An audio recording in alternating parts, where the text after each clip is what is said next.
కార్పొరేట్లో మరోసారి హిందువుల మీద విద్వేషం బయటపడింది. లెన్స్ కార్ట్ కళ్ళజోడులు వ్యాపారం చేసుకునేవాడు. కళ్ళజోడులు అమ్ముకునేవాడు కళ్ళు నెత్తికెక్కి హిందువుల మీద విద్వేషంతో చెలరేగిపోయాడు. మరీ ఎంత దారుణం అంటే ఈ పీయూష్ అగర్వాల్ వాడు హిందూ అయినా కూడా హిందువులు ఎవరో కూడా బొట్టు పెట్టుకోకూడదు, చేతికి దారాలు కట్టుకోకూడదు, అలాగే రుద్రాక్షమాల వేసుకోవడం కానీ మెడలో దేవుడికి సంబంధించినవి వేసుకోకూడదు. అలాగే వేరే మతస్థులు అయితే ముస్లిం చక్కగా హిజాబులు కట్టుకుని రావచ్చు. అలా కట్టుకుని వచ్చినా కూడా ఏం ఇబ్బంది లేదు. ఇది వాడు చేసేది. పైగా ముస్లింలకి వాళ్ళ పండుగలు వచ్చినప్పుడు రంజాన్కి వాళ్ళని తొందరగా పంపించేయడం, వాళ్ళు ఉపవాసాల్లో ఉన్నప్పుడు వాటికప్పుడు వాళ్ళకేమో పని వేళలు తగ్గించడం అలాంటివన్నీ ఉంటాయి. హిందువులకేమో ఇలాంటి ఫెసిలిటీస్ ఏమి ఉండవు. పైగా ఏదైనా అడిగితే హిందువులకి మీకు సంవత్సరం అంతా పండుగలే ఉన్నాయి కదా, పని చేయండి అని చెప్పి అనడం.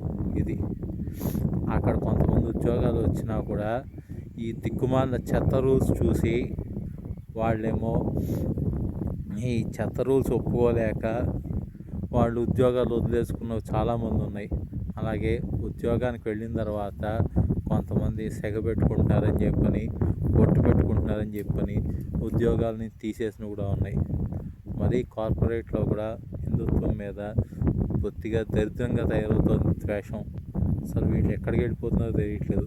వీళ్ళందరూ హిందువులు అయ్యి ఉండి కూడా వీళ్ళు కూడా మిగతా వాళ్ళ మతాల వాళ్ళని అట్రాక్ట్ చేయడం కోసం అని చెప్పని హిందువులను అణిచే ప్రయత్నం చేస్తున్నారు, హిందూ విశ్వాసాలను అణిచే ప్రయత్నం చేస్తున్నారు.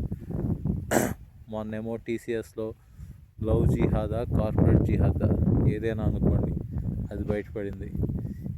నిన్నేమో ఈ లెన్స్ కార్ట్, నెక్స్ట్ వచ్చేసి మరో కంపెనీ బయటపడేలా ఉంది. అది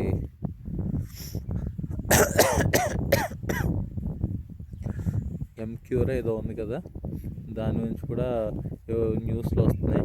దాని మీద కూడా ఇన్ఫర్మేషన్ మొత్తం గ్యాదర్ చేసి వీడియో చేసుకుందాం మనం. ఏదైతే మన హిందూ దేశంలోనే హిందువులకి ఇక్కడ బతకడానికి చోటు లేకుండా అయిపోయింది, అది మన పరిస్థితి. మిగతా మతాల వాళ్ళకేమో మత స్వేచ్ఛ విపరీతంగా ఉంది.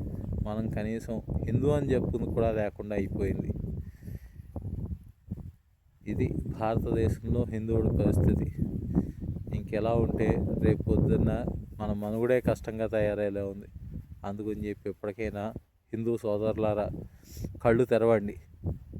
జై హింద్, జై భారత్, జై శ్రీరామ్.